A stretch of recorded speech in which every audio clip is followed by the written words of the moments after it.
What's on your radar, Kim?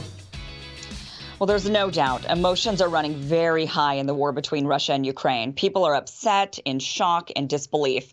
But one thing that isn't helping at all is the unbelievable amount of fake images and videos being spread, not only on social media, but also by legitimate news outlets. I even made the mistake myself here on Rising on Friday when I stated I was impressed with Zelensky getting into full military gear to fight on the front lines.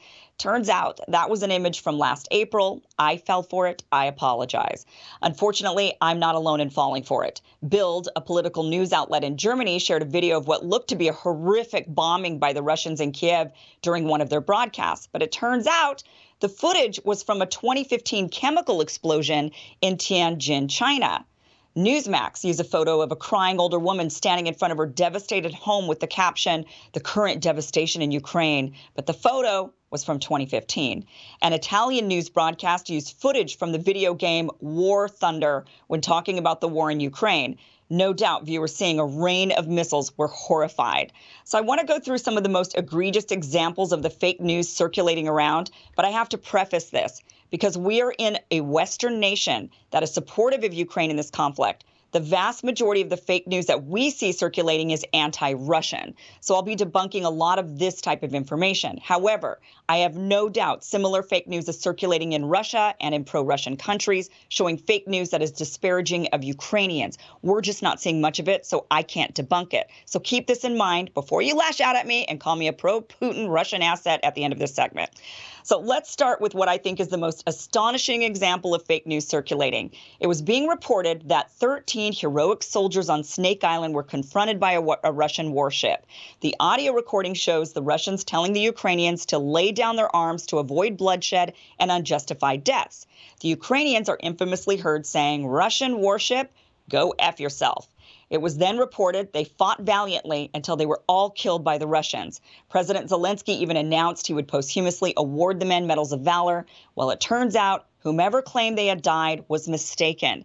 Instead, the Ukrainian border guard disputed whether anyone was killed, and shortly after, video footage emerged of the Russians giving food and water to the 82 men, not 13, from Snake Island, who were then being transferred to Crimea. Some of the soldiers have now given interviews saying if the Russians wanted to bury him, they would have, and now they instead will go home to their families. Another shocking video was of a tank swerving in the street and running over a civilian car. Totally shocking video, jaw-dropping. But thank goodness the person actually survived this crushing experience. Media was reporting this as a Russian tank and using it to show the callousness of the Russians and their invasion. But it turns out this was actually a Ukrainian tank that had lost control and accidentally ran over that vehicle. And I'm sure everyone involved was relieved that person was okay. Russian tanks are marked with white Zs, by the way, for future reference when you're looking at any video. Now, many of you saw the heart-wrenching video of the father saying a very tearful goodbye to his wife and daughter as he goes off to battle. This was being reported as a Ukrainian man sending his family to safety while he fights against the Russians. Well, the man is Ukrainian, sort of, I suppose. He's one of the rebels in the Donetsk People's Republic. He was sending his family to Russia for safety while he stayed behind to fight Ukrainian forces. The original video was posted by the mayor of his town several days before the Russians invaded Ukraine. And of course, I can't leave out the ghost of Kiev. There's footage of a fighter pilot downing several Russian jets. The video, of course, went viral with millions of views. The claims are this pilot took down 6 Russian jets in one day. But now, by the way, that number's jumped up to 10 Russian jets being taken down.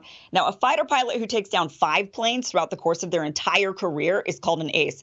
So to have 6 in one day or even 10 in one week is incredible. It's actually unbelievable, in fact. And it turns out the footage is from a video game called Digital Combat Simulator. But even with this video being debunked, the former Ukrainian president, Poroshenko, is tweeting that it's real and even shared a masked photo of the pilot. And there's a lot of wild claims going around of who the pilot is. There's a lot of talk that maybe the pilot's even a woman. And of course, it turns out that that photo there is actually an old photo that's recirculated. So it's still unlikely the ghost of Kiev is real. But a lot of people fell for it, and you can't blame them for wanting to boost up morale, I suppose. Now, the list of this fake news or fake videos and images just is endless on social media, totally endless. I could not possibly list all of them. But one thing I do want to mention is that, the reason why this is so dangerous to have all of this this fake video and circulating around and people believing it is that it is heart-wrenching to watch. So when people see a Russian tank running over a civilian car, what they think is a Russian tank running over a civilian car, or they see, just these really, really heart-wrenching and or even callous videos, it raises up emotions to a level where that is maybe too much, right? And this person thinks, oh, now I've got to fight. Things are worse than they actually maybe are.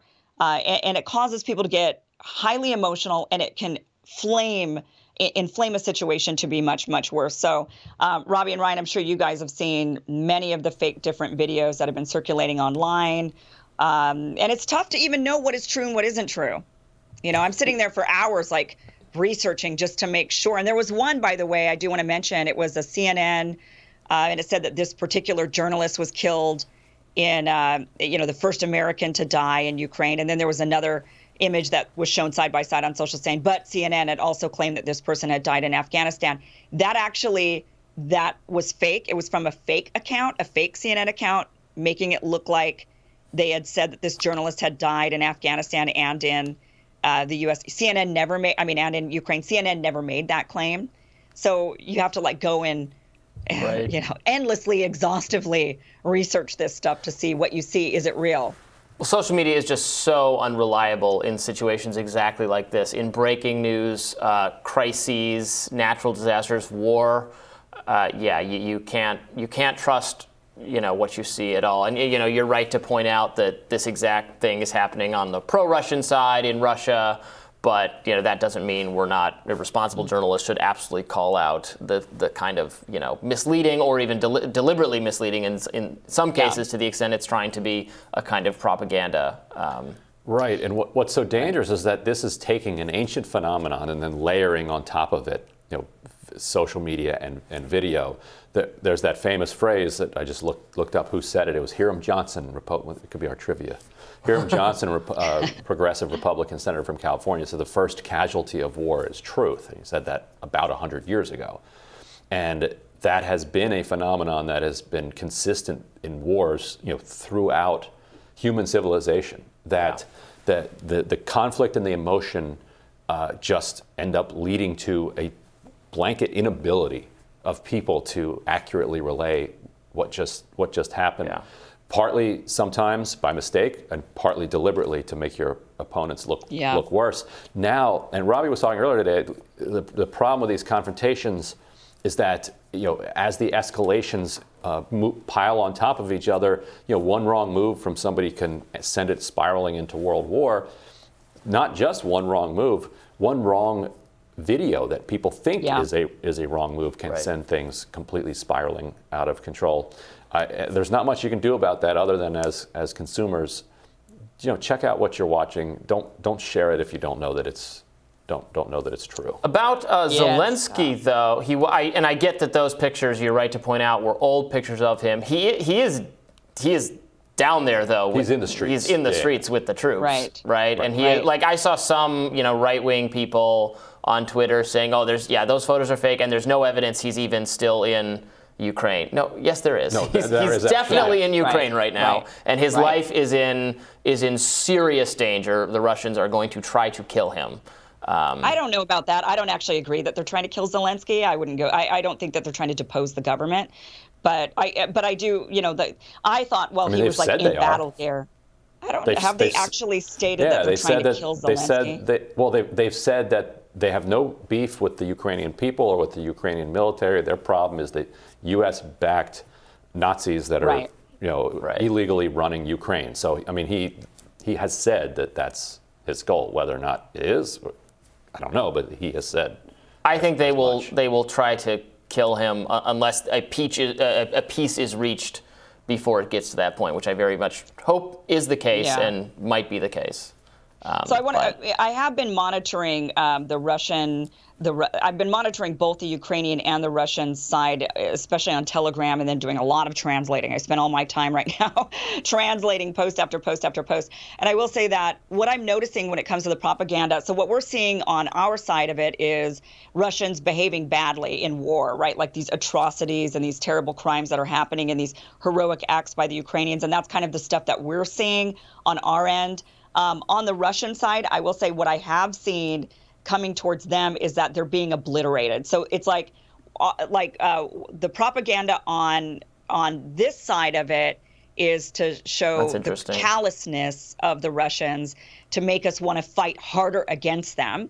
And on the Russian side, what they're seeing on their social media channels is the Ukrainians just clobbering them, trying to defeat their morale. Interestingly. So actually, there was even discussion, and the Russian government announced, from what I can gather on Telegram, the Russian government actually thought about shutting down social media. They wanted to even shut down Telegram, but then they came out and announced, no, we're not going to shut it down because people were pleading with them saying, but this is how we're getting our information, so we need to keep this channel up. But they're really, really cautious about the fake news or the misattributed posts and whatnot, and videos and images that are from previous conflicts. A lot of stuff that's, there was like a bunch of video of like dead soldiers, and it turned out that was from like 2015, from a previous conflict.